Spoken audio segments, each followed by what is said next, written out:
तो मैं भी इस बात पे सहमत हूं कि वक्फ बोर्ड से किसी भी तरह से गैर मुस्लिम को सरकार नहीं जोड़ सकती। ओवैसी मैं तेरी बात से सहमत हूं, इत्तफाक रखता हूं।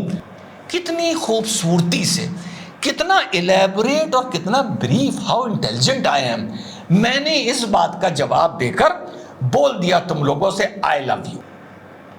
वाह भैया वाह, वाह वाह वाह वाह वाह वाह वाह, आहा। तलवार दूसरी तरफ से धार हो गई तो दर्द होने लगा।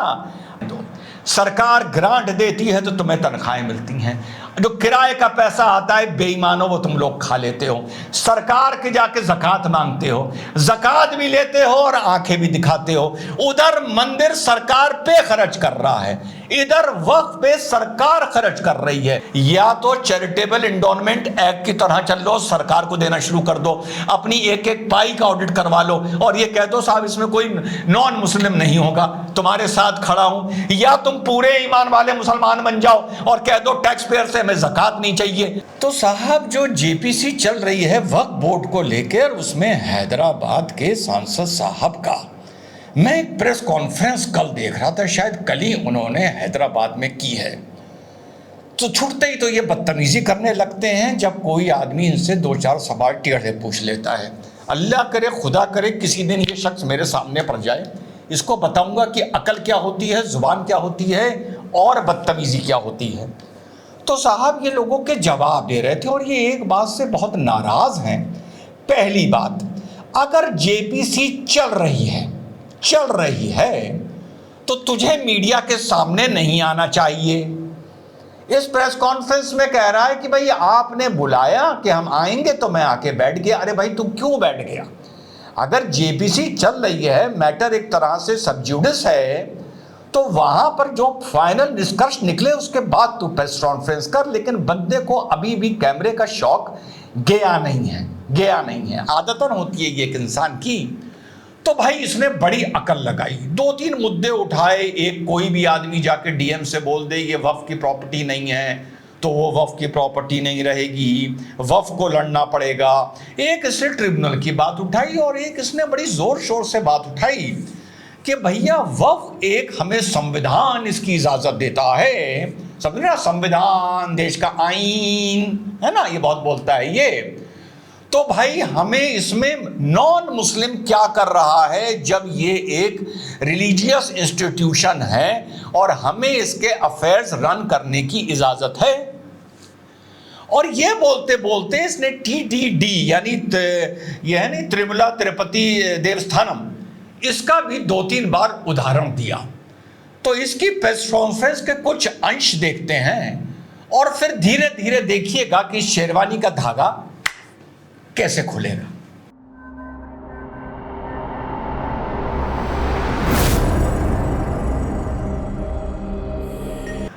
हेलो नमस्कार सत श्री अकाल अस्सलाम वालेकुम, कैसे हैं जनाब? तो बहुत दिनों बाद इसने की है बकवास, तो हम आ गए इसकी शेरवानी के धागे खोलने।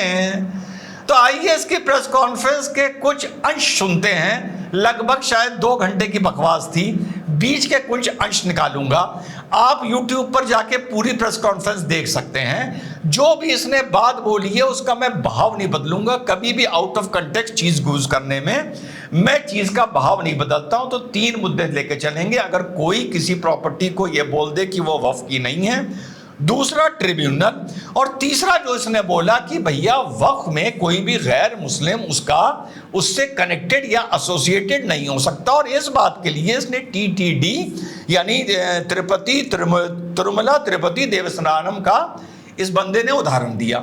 आइए एक एक करके थोड़े थोड़े अंश देखते हैं। बिल्कुल सही बात कि भाई जब टीटीडी में या और जो लगभग 4-4.5 लाख मंदिर हैं उनके एसोसिएशन में, उनके ऑपरेशन में, उनकी इन्वॉल्वमेंट में कोई गैर मुस्लिम रिप्रेजेंटेटिव, गवर्नमेंट का गैर हिंदू रिप्रेजेंटेटिव नहीं हो सकता, तो वक्फ में कैसे हो सकता है? बिल्कुल सही बात बोली है हैदराबाद के चार मीनारा के सांसद असदुद्दीन ओवैसी साहब ने।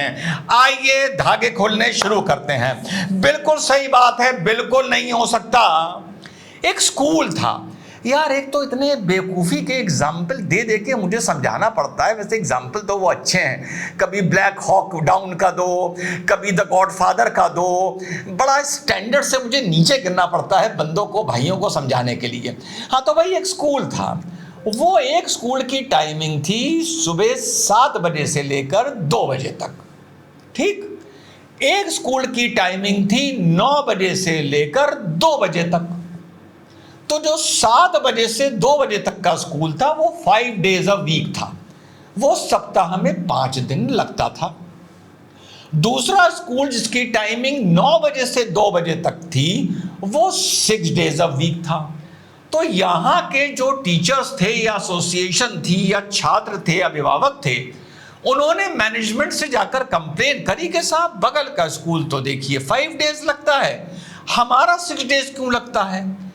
तो वहाँ का जो बोर्ड इन स्कूलों को रन कर रहा था, बड़ा घटिया टाइप के एग्जाम्पल देने पड़ते हैं मुझे, अपने स्टैंडर्ड से नीचे गिर के समझ जाया करो, तब भी बंदे नहीं समझते हैं।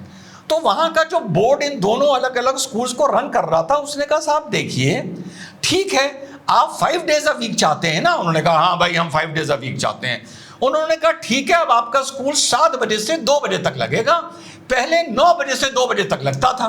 उन्होंने कहा ना ना ना ना ना ये बात गलत है, ये हम नहीं मानेंगे, हमें तो सिर्फ 5 डेज देखना है। तो मैनेजमेंट ने कहा भैया उनके वर्किंग आवर 7 बजे से 2 बजे तक 6 दिन के पूरे हो जाते हैं, तुम 9 से 2 पढ़ते हो, तुम्हारे पूरे नहीं होते हैं, इसलिए तुम्हें 6 डेज अ वीक पढ़ना स्कूल आना पड़ता है, उनको 5 डेज आना। उन्होंने कहा ना ना ना ना ना, हम आधी चीज उस स्कूल की मानेंगे, हम पूरी नहीं मानेंगे, हम वो मानेंगे जो हमें सूट करता है। समझ गए होंगे ना किस किस्म के दोगलों की बात कर रहा हूं। तो मैं भी इस बात पे सहमत हूं कि वक्फ बोर्ड से किसी भी तरह से गैर मुस्लिम को सरकार नहीं जोड़ सकती। ओवैसी मैं तेरी बात से सहमत हूं, इत्तफाक रखता हूं। तो चल ओवैसी और तुझे नेता मानने वाले पूरी बात कर दो, बिल्कुल नहीं रख सकती, बिल्कुल नहीं रख सकती। अब हम ये करेंगे कि वक्फ की संपत्ति को मैनेज करने के लिए अगर किसी एक्स ऑफिशियो ऑफिसर को उसमें नियुक्त किया जाएगा तो वो पीसीएस अधिकारी होगा, रेलवे का होगा, कोई और गवर्नमेंट का अधिकारी होगा, आईएएस, पीसीएस, पीपीएस, आईपीएस, कोई भी होगा उस राज्य का, हम कहते हैं हम उसको एम्प्लॉय करेंगे, हम उसको अटैच करेंगे। हम कहते हैं अगर हम कोई रिप्रेजेंटेटिव एमएलए एमपी भी करेंगे तब भी हम उस राज्य का या किसी और राज्य का मुस्लिम ही करेंगे। कोई भी गैर मुस्लिम वक्फ की संपत्ति का में इन्वॉल्व नहीं हो सकता। जैसे इसने टीटीडी या अलग मंदिरों का एग्जाम्पल दिया, पूरी बात मान लो जो उन्होंने मान रखी है। उन्होंने ये मान रखा है कि कोई भी मुस्लिम या गैर हिंदू हमारे ट्रस्ट बोर्ड के साथ, मंदिरों के साथ इन्वॉल्व, एसोसिएट नहीं होगा, लेकिन हम हिंदू चैरिटेबल और एंडोमेंट एक्ट के अंदर रहेंगे, लेकिन हम सरकार के अंदर रहेंगे।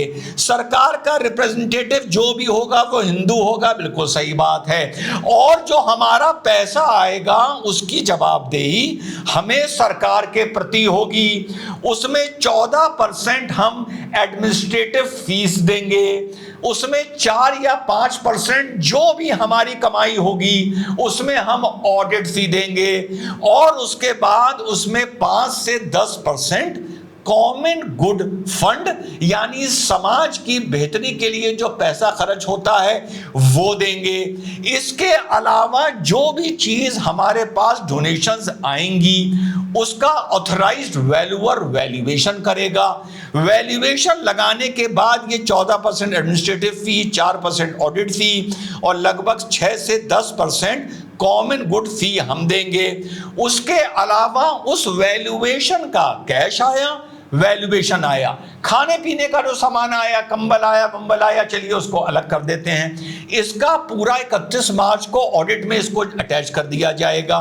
सही सही उसका अनुमान निकाला जाएगा कि कितने के वैल्यूएशन आए हैं। उसका 15% आप मंदिर के पास रोक सकते हैं, उसके ऊपर अगर आपने रोका तो आपको 80G के तहत सिर्फ 5 साल की रिलीफ मिलेगी।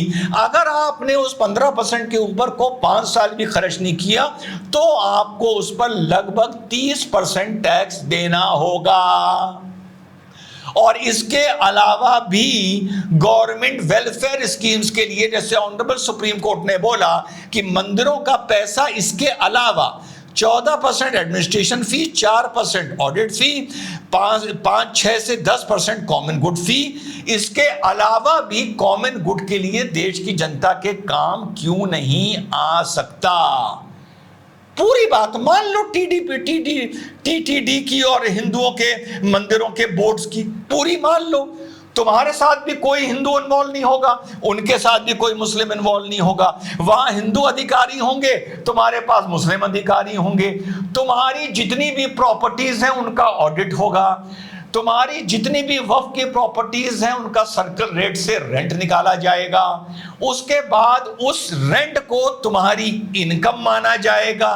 भले तुम बेईमानी करने के लिए कुछ कर रहे हो, 1 लाख का रेंट है तो 40,000 रुपए नगद ले रहे हो और कागजों में उसके 1400 रुपए दिखा रहे हो, तुम्हारा भी फायदा उसका भी फायदा। लेकिन जो सर्कल रेट के हिसाब से, जैसे उधर ऑडिट हो रहा है डोनेशंस का, ये भी डोनेटेड हैं, वो प्रभु परमात्मा के नाम पर डोनेटेड हैं, ये अल्लाह इस्लाम के नाम पर डोनेटेड हैं। तो तुम्हारी जो भी प्रॉपर्टीज का रेंटल वैल्यू होगी सरकार वो निकालेगी। उसके बाद 14% उसमें एडमिनिस्ट्रेशन फी लेगी। उसके बाद 4 या 5% उसकी ऑडिट फी लेगी। उसके बाद 6 से 10% जनरल वेलफेयर गुड के लिए तुमसे पैसा लेगी। उसके बाद जो तुम्हारा पैसा बच जाएगा मात्र 5 साल के लिए तुम्हें उसका एक ग्रेस पीरियड देगी। 5 साल बाद जो तुम्हारा पैसा बच गया और तुमने जनरल वेलफेयर गुड में खर्च नहीं किया उस पर गवर्नमेंट टैक्स लगा देगी। लेकिन इसमें हिंदू कोई भी नहीं होगा। बिल्कुल तुलनात्मक बात करके समझा दी जाहिलों, बिल्कुल तुलनात्मक बात करके सिखा दी। और स्कूल का उदाहरण लेके भी बता दिया। 5 डेज अ वीक चाहिए तो स्कूल 7 बजे लगेगा, 6 डेज अ वीक चाहिए तो स्कूल सुबह के 9 बजे लगेगा। तुम ये नहीं कर सकते कि स्कूल 9 बजे भी लगेगा और 5 डेज अ वीक हो जाएगा। कितने प्यारे खूबसूरत एग्जाम्पल से बता दिया। अगर किसी को कोट कर रहे हो, अगर अपने मुंह से कोई उदाहरण दे के बक रहे हो, बकवास कर रहे हो, गंद उगल रहे हो, जहालत का मुजाहरा कर रहे हो, जहालत परोस रहे हो दुनिया के सामने अपनी पढ़े लिखे होने के बावजूद, तो फिर हिंदू चैरिटेबल एंडोनमेंट एक्ट का पूरा कह दो यहां इंप्लीमेंट कर दीजिए। वहां हिंदू नहीं होगा, यहां मुस्लिम नहीं होगा, बात क्लियर हो गई। लेकिन नहीं, तुमको तो एक वहां से उठाना है, कभी शरीयत उठानी है, कभी कुरान उठाना है, कभी हदीस उठानी है, कभी संविधान उठाना है, कभी आईन उठाना है। ये करना हरकतें बंद कर दो। कितनी खूबसूरती से, कितना इलेबोरेट और कितना brief, how intelligent I am. मैंने इस बात का जवाब देकर बोल दिया तुम लोगों से आई लव यू। ठीक, अब आगे चलते हैं। एक बात से इसे हो गई तो दर्द होने लगा। हाँ, अब तक ये था कि अगर किसी ने किसी प्रॉपर्टी को वक्फ की प्रॉपर्टी डिक्लेयर कर दिया, वक्फ ने किसी प्रॉपर्टी को अपनी प्रॉपर्टी डिक्लेयर कर दिया और उन्होंने वहां से उसका नोटिफिकेशन फतवा जारी कर दिया, तो जिसकी प्रॉपर्टी वक्फ की प्रॉपर्टी डिक्लेयर हो गई है, पहले वो वक्फ बोर्ड में भाग के जाए, वहां समझाए। वहां अगर वो किसी को समझ में नहीं आता तो वो ट्रिब्यूनल जाए, जैसा ये बोल रहा है, और ट्रिब्यूनल जाकर इसको चैलेंज करे। फिर वो ट्रिब्यूनल में इसकी लड़ाई लड़े और ट्रिब्यूनल में अगर उसके खिलाफ फैसला हो जाता है तो हाई कोर्ट जाने की अनुमति है। लेकिन इतने दिन तक उसकी प्रॉपर्टी खटाई में पड़ गई। जो लोग ये कहते हैं कि वक्फ ने अपनी प्रॉपर्टी किसी को डिक्लेयर कर दिया और इसको कहीं आप चैलेंज नहीं कर सकते, तो ये बात गलत है। ये एक गलत नैरेटिव है जो मैं अपने मुझे चाहने वालों को क्लियर करके बता रहा हूं। आप उसे चैलेंज कर सकते हैं अगर वक्फ ने कर दिया, यानी वक्फ को सिर्फ, अब हकीकत यह है, हकीकत दोनों के बीच में है, वक्फ ने मुंह खोल के नोटिफिकेशन इशू कर दिया कि ये जो रिजवान अहमद का मकान है ये तो वक्फ की प्रॉपर्टी पर बना हुआ है। फिर रिजवान अहमद अपने कागज लेकर प्रूफ करने जाएंगे कि नहीं ये वक्फ की प्रॉपर्टी नहीं है। वक्फ में जो लोग बैठे हुए हैं वो माशाल्लाह हैं। वहां के बाद फिर हम ट्रिब्यूनल में जाएंगे, वहां हम साल 2 साल 3 साल 5 साल लड़ाई लड़ते रहेंगे, हमारी प्रॉपर्टी बेकार हो गई। हम अगर इसका किराया भी ले रहे होंगे तो वो आपको जाके एप्लीकेशन दे देंगे और ट्रिब्यूनल कह देगा कि जब तक ये फैसला फाइनल नहीं हो जाता इसका किराया भी कोर्ट में या ट्रिब्यूनल के पास जमा होगा। उसके बाद हम 2-3 साल लड़ते रहेंगे और अगर हम ट्रिब्यूनल से हार गए तो हम हाई कोर्ट जाएंगे। ये अलाउड है, ट्रिब्यूनल में भी जाना अलाउड है, हाई कोर्ट में भी जाना अलाउड है। अब सुनिए बंदा क्या कह रहा है। बंदा कह रहा है कि किसी ने अगर ये कह दिया क्लॉज फलाना फलाना में कि ये प्रॉपर्टी वक्फ की नहीं है तो वो वक्फ की प्रॉपर्टी खटाई में पड़ जाएगी और डीएम उसकी इंक्वायरी करेगा। और डीएम ने अगर इंक्वायरी में ये पाया कि ये वक्फ की प्रॉपर्टी नहीं है तो फिर वर्क उस इंक्वायरी के अगेंस्ट हाई कोर्ट जाएगा। यानी मामला उल्टा हो गया तो तुम्हारे पेट में दर्द हो रहा है। जब 75 साल तुम्हारे सहूलियत के हिसाब से चल रहा था, जब तुम किसी की प्रॉपर्टी को वक्फ का डिक्लेयर कर रहे थे और वो ट्रिब्यूनल के चक्कर लगा रहा था, वो लगा रहा था, वक्फ नहीं लगा रहा था, अपने कागज लेके तुम लगा रहे थे। माने आपने क्रिमिनल जस्टिस सिस्टम को या जस्टिस सिस्टम को बिल्कुल उल्टा कर दिया। वक्फ को सिर्फ डिक्लेयर करना है। तो भैया जब मामला उल्टा हो गया तो तुम्हारे पेट में दर्द हो रहा है। जब वक्फ किसी के प्रॉपर्टी को वक्फ का डिक्लेयर कर रहा था तुम कह रहे थे सेक्युलरिज्म जिंदा है। जब कोई आके ये डिक्लेयर कर रहा है कि ये प्रॉपर्टी वक्फ की नहीं है और वक्फ को उसको चैलेंज करना पड़ रहा है अपने कागज लेकर दिखाकर, चाहे ट्रिब्यूनल में, चाहे हाई कोर्ट में, चाहे डीएम के पास, तो तुम कह रहे हो कि सेक्युलरिज्म खतरे में आ गया, इस्लाम खतरे में आ गया, मुसलमान की सरकार प्रॉपर्टी हड़पना चाहती है। हकीकत यह है मेरे भाइयों, मुतवल्ली को 7 या 10% जो वक्फ काउंसिल है वहां पर जाके देना पड़ता है किराए का। 1 लाख एक जगह का मान लो सर्किट रेट से किराया है, अंदर खाने वो फिक्स हो जाता है 40,000 रुपए में आपकी हमको देना है, लेकिन रसीद आपकी 2,000 की कटेगी। 2,000 का 10% जाके ये पैसा जमा हो जाता है, बाकी पैसा जेब में रख लिया जाता है। तो ये तो हो गया एक तरीका इसकी बात को समझाने का। दूसरा भी तरीका बता दूं। एक आदमी कहता है क्यों हम हिंदू एंडोमेंट एक्ट के हिसाब से चलें, क्यों तू बकवास कर रहा है। लो इसका भी तोड़ बता देता हूं। बिल्कुल ना चलो। एक काम कर लो यार, तुम सरकार से ये कह दो कि वक्फ को, मदरसों को, इजारों को, मरकजों को बिल्कुल अलग कर दीजिए। हमें आपसे वक्फ के एम्प्लॉयज के लिए जहां पे वक्फ का कलेक्शन जरूरतों से कम हो, जो हर जगह होता है, तनख्वाहों के मेंटेनेंस से कम हो, मॉडर्नाइजेशन कंप्यूटराइजेशन से कम हो, अगर हम नहीं कर पा रहे तो हमें सरकार से कोई ग्रांट नहीं चाहिए। ये पढ़ लो जो पिछले 5-10 साल में कितने करोड़ रुपया एक टैक्स पेयर का वक्फ की ग्रांट में गया है, मॉडर्नाइजेशन के लिए, डिजिटाइजेशन के लिए, ऑफिस मेंटेनेंस के लिए, फलाने के लिए और फलाने के लिए। पढ़ लो स्क्रीनशॉट लेके।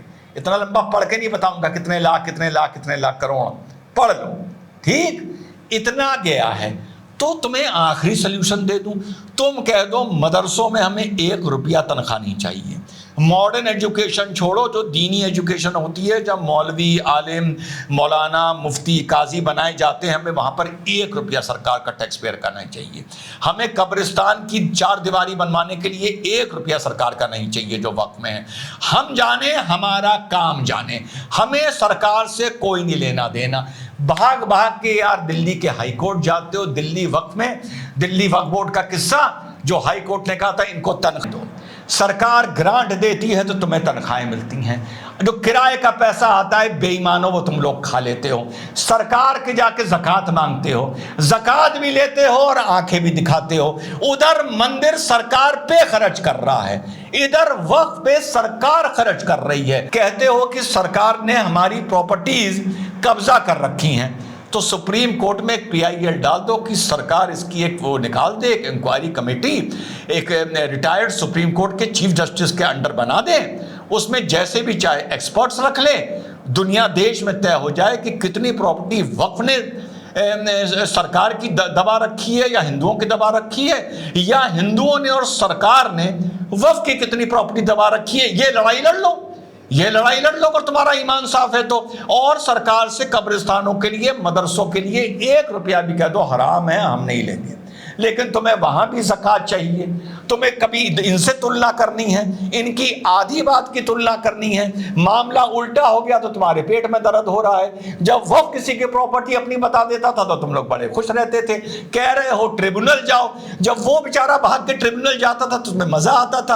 अब तुम्हें भाग के डिस्ट्रिक्ट मजिस्ट्रेट के पास जाना पड़ रहा है तो तुम्हारा सेक्युलरिज्म खतरे में आ गया है। कभी कहते हो सरकार हमें पैसा दे, कभी कहते हो सरकार हमारे काम में इंटरफेयर कैसे कर सकती है। या तो मंदिरों की तरह चल लो, या एक ईमान वाले मुसलमानों की तरह चल लो, या तो चैरिटेबल एंडोनमेंट एक्ट की तरह चल लो, सरकार को देना शुरू कर दो, अपनी एक एक पाई का ऑडिट करवा लो और ये कह दो साहब इसमें कोई नॉन मुस्लिम नहीं होगा, तुम्हारे साथ खड़ा हूं। या तुम पूरे ईमान वाले मुसलमान बन जाओ और कह दो टैक्स पेयर से हमें ज़कात नहीं चाहिए।